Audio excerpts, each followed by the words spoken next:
세상에 존재하나 세상과 다른 거룩한 공동체입니다.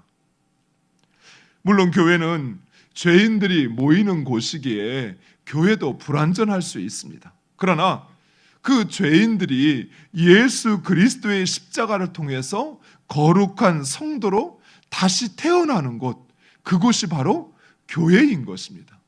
그래서 죄인이 교회에 들어오는 것은 당연한 일이지만 교회가 죄에 지배받는 것은 당연하지 않다라는 것입니다.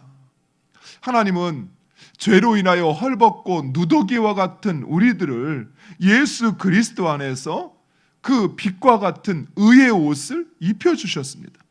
또한 교회는 예수 그리스도의 몸입니다.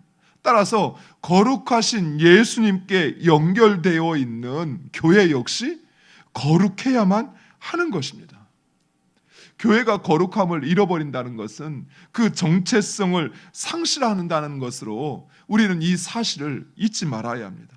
그래서 바울은 고린도 교회에 아주 강력한 주문을 하고 있습니다. 바울은 간음한 자를 사탄에게 내어주라는 것입니다. 사탄에게 내어주라는 것은 출교를 의미하는 것으로 간음하는 자를 공동체 밖으로 내보내라는 것입니다. 이러한 징계를 통해서 스스로 깨닫고 그것이 죄인 것을 깨닫고 죄에서 돌이킬 기회를 주는 것입니다. 우리는 종종 잘못 생각하는 것이 누군가의 죄를 보고도 눈 감아 주는 것이 상대방에 대한 배려다라고 생각합니다. 그렇지 않습니다. 우리가 죄를 묵인한다라는 것은 그에게 있는 회개할 기회를 빼앗아 버리는 것이 되는 것이에요. 또한 바울이 이처럼 교회에 강력한 대처를 요구하는 것은 이 음행과 영적인 무감각은 전염성이 있기 때문입니다. 음행은 마치 누룩과 같습니다. 그래서 적은 누룩이 어느새 온 덩어리에 퍼지듯이 죄를 묵인하고 용납하게 되면 어느 순간 교회 전체가 그 죄악에 물들어 버리는 것입니다. 우리 개인도 마찬가지입니다. 우리의 삶에 찾아오는 아주 사소한 죄라 할지라도 그것을 회개하지 않고 돌이키지 않게 되면 어느 순간 나도 모르는 사이에 내가 죄의 수렁에 빠져 있게 된다는 것입니다. 그러면서도 자신은 언제든 마음만 먹으면 다시 시작할 수 있다고, 다시 회복할 수 있다라고 생각을 합니다. 그런데 영적인 녹과 그리고 이 죄의 이끼에 뒤덮여버린 영적인 수레바퀴는 움직이지 않아요. 쉽게 돌아가지 않는다라는 것이에요. 내가 영적인 무감각해져 버리면 기도해도 별 소용이 없는 것 같아요.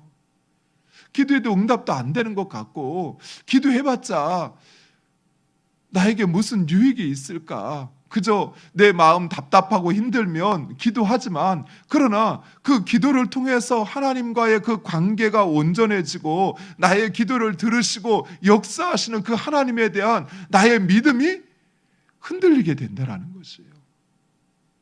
하지만 끊임없이 기도의 자리에 자신을 내몰고 그리고 자신의 삶의 자리에서 그 하나님을 찾고 그 하나님의 말씀 가운데 성령의 음성 가운데 내가 민감하게 순종하게 되면 오히려 내 삶 속에서 하나님과 매일 매순간 동행하는 경험을 하게 되는 것입니다. 또한 나의 기도, 내 신음조차도 하나님께서 들으시고 응답하신다라고 하는 것을 깨닫게 되는 것이에요. 바울은 오늘 본문에서 구체적으로 음행과 탐욕, 우상 숭배와 모욕, 술 취하거나 속여 빼앗는 것은 결코 해서도 안 되고 그러한 자를 가까이 해서도 안 된다라고 말하고 있어요. 그들을 멀리하거나 오히려 그들을 용납하지 않음으로 인해서 우리는 때로는 손해를 볼 수도 있습니다. 그러나 그 죄의 영향력과 그 결과를 생각한다면 결코 우리는 죄의 자리에 함께 해서는 안 된다라는 것입니다. 무엇보다도 교회는 세상의 원리와 다른 하나님의 거룩의 원리가 지배하는 곳이 되어야 해요. 교회의 중심에 그것은 하나님이 계셔야 하는 것입니다. 교회는 결코 그 거룩함을 잃지 말아야 해요. 왜냐하면 그것이 바로 교회의 존재 이유요, 그것이 바로 정체성입니다.